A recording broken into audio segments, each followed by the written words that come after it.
അമ്മേന്റെ വികാരവും എനിക്കറിയാം എന്താണ് കഥ കേട്ടോ കേട്ടോ. എനിക്ക് നിങ്ങളിപ്പോ വന്നത് ഒരു മെഡിക്കൽ കോളേജിലെ ഒരു ഗുണ്ടെന്ന് പറഞ്ഞാണ്.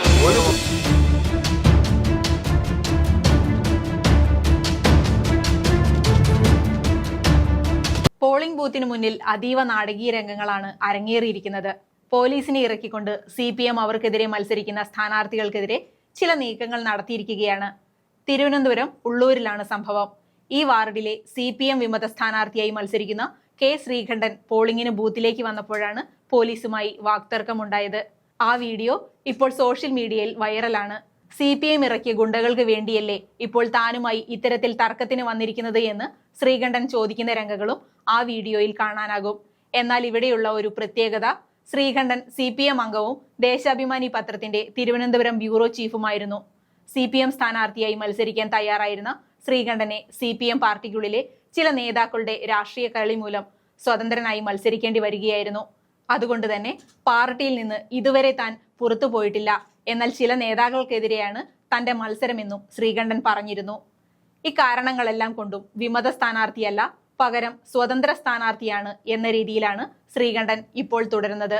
എന്തായാലും ഈ വിഷയവുമായി ബന്ധപ്പെട്ട് ചില അഭിപ്രായ വ്യത്യാസങ്ങൾ CPM നേതാക്കളുമായി ഉണ്ടായിരിക്കുമ്പോൾ തന്നെയാണ് തെരഞ്ഞെടുപ്പ് നടക്കുന്ന ഇന്ന് ഉള്ളൂരിലെ പോളിംഗ് ബൂത്തിന് മുന്നിൽ പോലീസുമായി ശ്രീകണ്ഠൻ വാക്കേറ്റമുണ്ടാകുന്നതും. ആ രംഗങ്ങൾ ഒന്ന് കാണാം. ആയിക്കോട്ടെ, എനിക്കിപ്പോ എന്റെ ആരുമല്ല, ഇവിടെ ഉള്ള സ്ഥാനാർത്ഥികൾ ആരും എനിക്ക് ഒരു ബന്ധുക്കളല്ല. ഞാൻ അമ്മേന്റെ വികാരവും എനിക്കറിയാം എന്താണ് കഥ കേട്ടോ കേട്ടോ. എനിക്ക് നിങ്ങളിപ്പോ വന്നത് ഒരു മെഡിക്കൽ കോളേജിലെ ഒരു ഗുണ്ടെന്ന് പറഞ്ഞാണ്. ഒരു ഗുണ്ടയല്ല, ഞാൻ ഒരു ഗുണ്ടേരെയും വീട്ടിലല്ല. ഞാൻ CPM സർക്കാർ ജോലി ഏൽപ്പിക്കുന്ന ജോലി ഞാൻ ചെയ്യും. നിങ്ങൾ ചെയ്യും. ഇവിടെ വരുന്ന വോട്ടർമാരും മുഴുവൻ ബന്ധുക്കളും. അതായിക്കോട്ടെ, അത് വെളിയിൽ 100 മീറ്റർ അവരെ വീട്ടിൽ പോയി ക്യാൻവാസ് ചെയ്യുക, എല്ലാം ചെയ്യാം. അകത്ത് കയറാൻ നേരത്തെ വരാം, അല്ലെങ്കിൽ പോളിൽ പോവാം. എനിക്ക് എല്ലാ ബൂത്തിലും പോകാനുള്ള ഇതാണ് തന്നിരിക്കുന്നത്. എല്ലാ ബൂത്തിലും പോകാനുള്ളത് ആയിക്കോട്ടെ, നമുക്ക് കയറാം, അവിടെ തിരക്കാൻ പോവാം. ഇതിന്റെ അകത്ത് നിൽക്കരുത്. മറ്റുള്ള പാർട്ടിക്കാർ കൂടെ ഇവിടെ കയറാം. ആര് മറ്റുള്ള പാർട്ടി പറയുന്നത്? മറ്റുള്ള പാർട്ടി ആര് പറഞ്ഞാ? സാറിന് ആരോട് പറഞ്ഞു? മറ്റുള്ള എല്ലാ പാർട്ടിക്കാരും പരാതി ഉള്ളതുകൊണ്ട് ഞാൻ ഉള്ളൂരിലെ ഉള്ളൂർ വാർഡിലെ കൊട്ടാരം ബൂത്ത്, ഉള്ളൂർ വാർഡിലെ കൊട്ടാരം ബൂത്ത് അങ്ങനെ പറഞ്ഞത്. തിരുവനന്തപുരം കോർപ്പറേഷൻ ഉള്ളൂർ വാർഡിലെ കൊട്ടാരം ബൂത്ത്.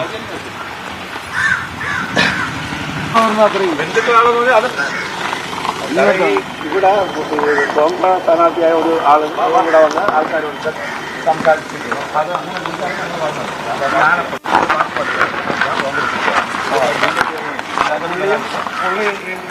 പിന്നെ ഏജന്റ് എന്ന് പറയുന്ന ഒരാളും അതുപോലെ തന്നെ ചേട്ടനൊക്കെ പറഞ്ഞ് ഏജന്റിനെ അകത്ത് കയറിയിരിക്കും, അല്ലെങ്കിൽ ഇവിടെ നിൽക്കുന്ന ആൾക്കാരുടെ സംസാരിച്ച് പുറത്തോട്ട് ഇറങ്ങും. എല്ലാ സ്ഥലത്തും ഇവിടെ വരുമ്പോ നമുക്ക് ബുദ്ധിമുട്ട് അവശ്യം അയക്കുന്നുണ്ട്, കണ്ടോ?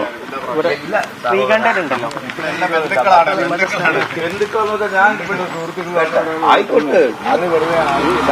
എനിക്കിപ്പോ എന്റെ ആരുമല്ല, ഇവിടെ ഉള്ള സ്ഥാനാർത്ഥികൾ ആരും എനിക്ക് ഒരു ബന്ധുക്കളല്ല. ഞാൻ അമ്മേന്റെ വികാരവും എനിക്കറിയാം എന്താണ് കഥ കേട്ടോ കേട്ടോ. എനിക്ക് നിങ്ങളിപ്പോ വന്നത് ഒരു മെഡിക്കൽ കോളേജിലെ ഒരു ഗുണ്ടെന്ന് പറഞ്ഞാണ്. ഒരു ഗുണ്ടയല്ല, ഞാൻ ഒരു ഗുണ്ടേരെയും വീട്ടിലല്ല. ഞാൻ CPM സർക്കാർ ജോലി ഏൽപ്പിക്കുന്ന ജോലി ഞാൻ ചെയ്യും. നിങ്ങൾ ചെയ്യും. ഇവിടെ വരുന്ന വോട്ടർമാരും മുഴുവൻ ബന്ധുക്കളും.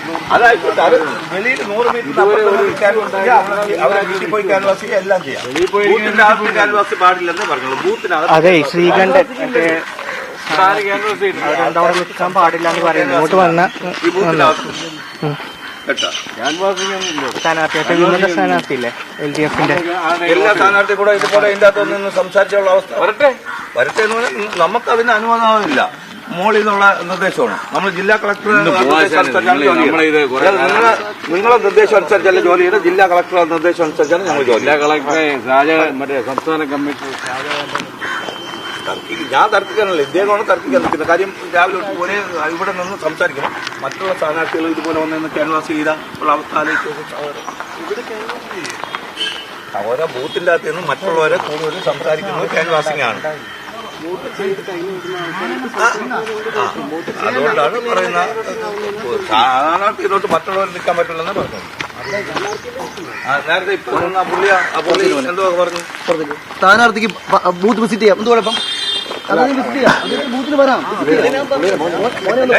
സവര ഇദ്ദേഹത്തിന്റെ നിർദ്ദേശം വേണ്ട. ഇദ്ദേഹം വോട്ട് ചെയ്തല്ല 100 മീറ്റർ അപ്പുറത്ത് നിന്ന് നിങ്ങൾക്ക് ക്യാൻവാസിംഗ് ആവാം, എന്തുവാണോ ആവാം. ക്യാൻവാസിംഗ് ബൂത്ത് പറ്റുന്നേ പറഞ്ഞോളൂ. ഒരു സമ്മർദ്ദം. നിങ്ങൾക്ക് സ്ഥാനാർത്ഥി ബൂത്ത് വരാം, പര്യടനം നടത്താം. അത് ഇലക്ഷൻ കമ്മിറ്റി അനുവദിക്കുന്നുണ്ട്, കുഴപ്പമില്ല. ക്യാൻവാസിംഗ് എന്ന് പറഞ്ഞാലേ വോട്ട് ചെയ്തിട്ട് ഇറങ്ങി വരുന്നവൻ എന്ത് ക്യാൻവാസ് ചെയ്യുന്നു? ഒരു വോട്ട് ചെയ്യാൻ വരുന്ന അയാൾ വെറുതെ ഫ്രീ ആയിട്ട് വോട്ട് ചെയ്ത് പോകുക. ഇഷ്യൂ ഉണ്ടാക്കാൻ നേരെ ഇവിടെ തിരുത്തരുന്നേരം ഇവിടെ വന്നില്ലല്ലോ ഇഷ്യൂ ഉണ്ടാക്കാൻ.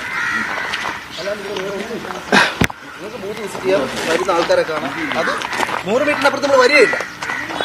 100 മീറ്റർ അപ്പുറത്ത് 100 മീറ്റർ അപ്പുറത്തോട് നമ്മൾ വരില്ല. കാണാം. 100 മീറ്റർ അപ്പുറത്തൂടെ അല്ലേ അവർ വരണം. അവരെ കണ്ടുകൂടെ?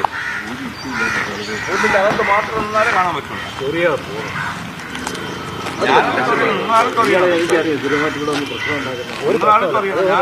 സ്ഥിരമായിട്ട് എല്ലാ തവണയും ഒന്ന് പ്രശ്നം ഉണ്ടാകും. എനിക്കറിയാം എന്താണ് വിഷയം എന്നൊക്കെ.